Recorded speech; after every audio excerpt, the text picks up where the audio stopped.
You know, every so often, somebody will come up to me and they'll be like, hey, why are you hyping Los Angeles so much? You guys ain't all that. You ain't that important.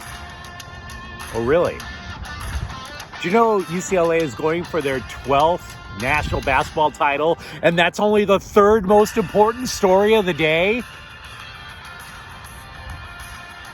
I'm James. This is your daily dose of sports and snark for the greatest sports city in the world, Los Angeles.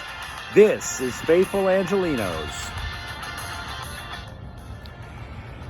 This is my last day broadcasting for at least a few days out in Des Moines, Iowa, where, oh boy, I can't wait to look at real women, I'm telling you. Hey, this is our third week of doing the broadcast. If you like what we've been putting out, feel free to clickety-clack the like button, clickety-clack the subscribe button. There's a notification bell. Hit that. We try to broadcast a new episode every day between 9 a.m. and 10 a.m. West Coast time. We want to spread the gospel of Los Angeles area sports. In addition to that, sharing is caring. Let people know we exist. And by all means, comment. I'm not God. I don't know everything. So yeah, yesterday I already had the show planned out about, say, noon. I was going to break down UCLA's game against Akron at 6:50 tonight. We may as well just wipe my ass with that in a pair of notes. That ain't going anywhere. Let's be real. Let's just say the Bruins are probably going to win and move on with our lives. It is March 17th, 2022. Before we get to the two major stories of the day, quick check of the scoreboard. Minnesota beats the Lakers 124-104. Here was a stupid headline. Why is this Lakers team so unpopular with its fan base? To which I reply, shut the hell up. In addition to that, Toronto beats the Clippers 103-100. Tonight also the Kings will play San Jose 7:30. Which big story should I talk about first? Well, I think I'm going to talk about the one that updated most recent. Aaron Donald sent a text to a journalist and said, hey, this might be it for me. The Rams defensive lineman, as we all know, basically said before the Super Bowl that he was considering retiring, depending on how the Rams did. And then he backtracked and said, hey, maybe if we could rebuild the team right back and go for a second one, I'll come back. And then Von Miller said, I really like playing in the snow. Von Miller leaves the Rams for the Buffalo Bills. 6 years, $120 million. There's no way in hell he's playing 6 more years, but let's put that aside. The Rams had spent all this energy to try and clear up cap space to give him an offer. They thought he'd give him a little bit of a discount to slide under the salary cap. No dice. Can't really blame Von Miller for leaving. That's a lot of jack. But the Rams are in a bit of a pickle.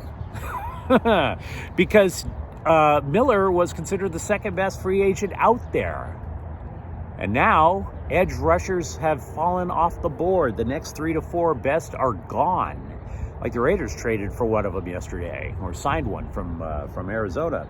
The next available best pass rusher, Jadeveon Clowney. Now, he's 29, which means he's younger than Von Miller. But if he signs, whoever he signs with is going to be his 5th team in his career, which leads me to believe he wears out his welcome. He had a bounce-back year with the Browns last year, 9 sacks. The year before that, played in Tennessee. Goose egg. Can you sign Jadeveon Clowney on the cheap? And then possibly maybe pair that with an inside linebacker from Seattle that got cut, Bobby Wagner. Would that be enough to bring Aaron Donald back? I would say this to Aaron Donald, who I've never met.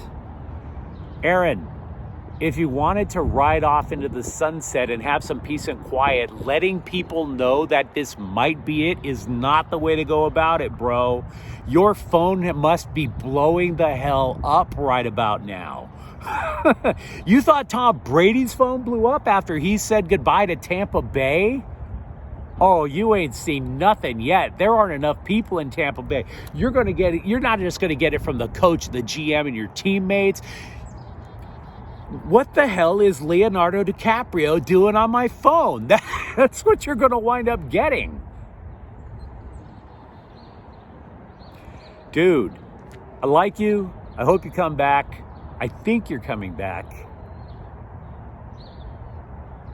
You gotta like turn off your phone for about 3 or 4 days. There's gonna be about 9,000 messages, man. Other Rams notes, the tight end Johnny Munt, he was a reserve. He goes to the Minnesota Vikings, big whoop. And they offer a, quote, original round tender to linebacker Traven Howard. Okay. The Chargers lose defensive end Uchenna Nwosu to Seattle, by the way. I don't think they care. Not after landing Khalil Mack.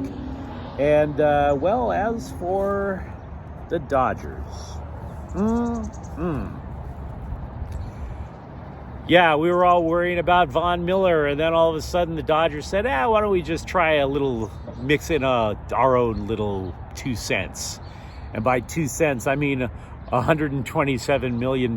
They go out and they sign Atlanta free agent Freddie Freeman to a 6-year deal. Try to get anyone in this lineup out right now. This lineup is possibly the scariest looking lineup that I've ever seen in my life. And I am not a young man, guys. This is the scariest looking thing I've ever seen. But I don't think it's the right signing. I don't.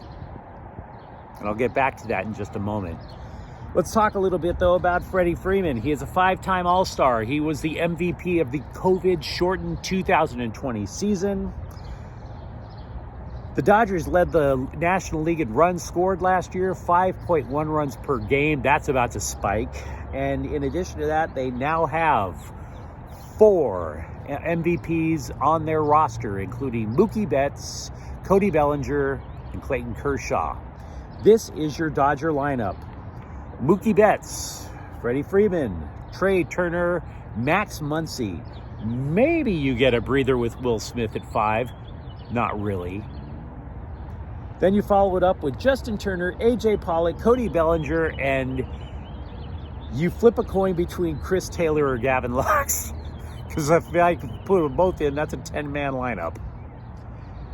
Who are you going to get out? Here's the problem. There's 2. Eventually, you have to get somebody out. The Dodgers still don't even have a closer right now. Kenley Jansen, remember him? He hasn't been signed yet. And then, oh, by the way, you look at the rotation. It's top-heavy. It's not a bad top-heavy rotation. Walker Buehler, Julio Urias, and now Clayton Kershaw probably slides into number 3, considering his advanced age. Which is the main point that I'm going to get to. Advanced age. This brings up a very uncomfortable question that Dodger fans have been hemming and hawing on. Do you bring back Trevor Bauer for the number 4 or higher? We still don't even know if he can pitch yet, folks. It's not due to injury. It's due to a court case. It was a sexual assault case that was thrown out. The issue started up in July when he had a problem with a lady. We don't want to get into it. There are other videos on my feed that'll get in more detail about it. There is a strong contingent of people in Los Angeles who say, get this guy out. We don't want him in our town. And then there's a strong contingent that says he wasn't convicted of anything. You bring Trevor Bauer back, if in fact he's not suspended. Does he have any trade value? Former Cy Young Award winner. Here is why I do not like the signing that much. It is because, in my opinion, Freddie Freeman is to the Dodgers what Albert Pujols was to the Angels. What does that mean? They signed Pujols 10 years ago. Pujols came out. He was amazing for a couple of years. Because even for a professional athlete, the body breaks down. Look at LeBron James. He takes over games every so often. He's not the best player on the planet like he was for a very long time. And Freddie Freeman, he wasn't the very best baseball player for a very long time. He's terrific. He's terrific now. But he's 32. This is a 6-year deal. What happens at age 34? 35. And oh, by the way, he's one-dimensional. He only plays first base. This contract averages $27 million a year.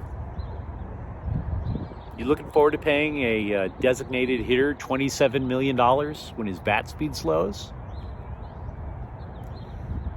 These are not the questions you're going to want to ask yourself in a couple of years, but now you gotta, because you won't be able to trade a 36, 37-year-old player.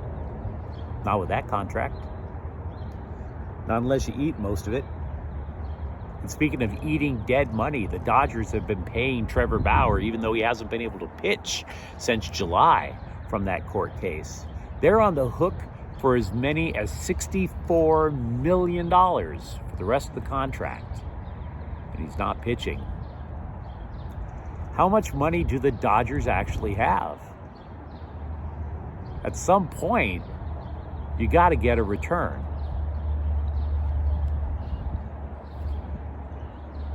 So where do we stand? Don't get me wrong, the lineup looks amazing. The best way I can put it to you is this. Many years ago when I was a sports writer, I went to a Dodgers public relations event where they send a bunch of players out to talk to the kids, teach them how to throw, whatever. And one of the players they sent out was Franklin Stubbs. This was back in 1987, okay, or 1988. And the Dodgers, they went out that offseason. They bring in Kirk Gibson. They bring in Jesse Orosco. They bring in a bunch of players. They spend money. And Franklin Stubbs, who was scheduled to be a starter, winds up on the bench. And he's not happy about it. He's not angry, but he doesn't look happy. And I asked him what he thought about all the trades and the free agent signings. And he thought for a moment, paused, and he said, if the Dodgers win the World Series, then they made all the right moves. And that's it. They have to win the World Series with this signing. There's no other option. They have to do it. Because if they don't win one, and possibly two, then this signing is an abject failure. But that's what makes the Dodgers the Dodgers. That's what makes Los Angeles, Los Angeles. We're rolling the bones, baby. We're at the crap table, trying not to come up snake eyes in front of the two hot women on each of our arms with a cigarette dangling out of our mouth, and we're about to order a vodka martini, shaken, not stirred. That's why I love this town, which I can't wait to get back to. Hey, if you enjoyed this content, by all means, like and subscribe, okay? We're going to be back tomorrow as well. Thank you for watching. I'm James. Faithful Angelenos is a Kian Cortel Queso production. Take care.